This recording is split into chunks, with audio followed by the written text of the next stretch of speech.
デバイスの修理が必要ですか？無料診断を提供しています。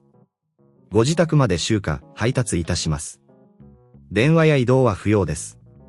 修理前にお見積もりをお送りし、承認いただいた場合のみ作業を進めます。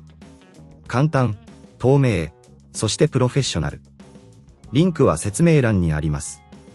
このチュートリアルでは、Thermomix TM31の互換パネルを交換する方法を詳しく説明します。まず、必要な工具を用意しましょう。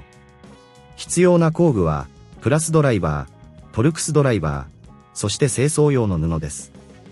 最初に、Thermomixを電源から切り離し、安全を確保します。次に、底面のネジを外すためにプラスドライバーを使用します。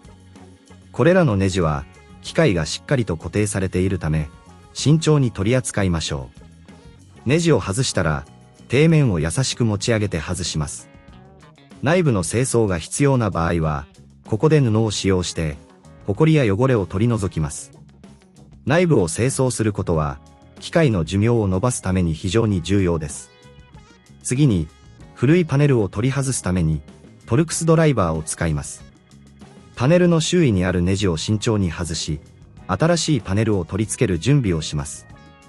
もしこの作業が難しいと感じる場合は、義務のない専門診断を提供していますので、安心してください。新しいパネルを取り付ける前に、パネルの接合部分が清潔であることを確認します。新しいパネルを正しい位置に配置し、トルクスドライバーでしっかりと固定します。ネジを締める際は、均等に力を入れ、パネルがしっかりと固定されていることを確認します。すべてのネジを締めたら、底面を元に戻し、プラスドライバーで固定します。作業が終わったら、Thermomixを電源に接続し、動作確認を行います。これで交換作業は完了です。もし自分で行うのが不安な場合、私たちはご自宅での集荷と配達サービスも提供していますので、気軽にご相談ください。電話不要、移動不要で、修理前の見積もりを提供いたします。安心してご利用いただけます。デバイスの修理が必要ですか？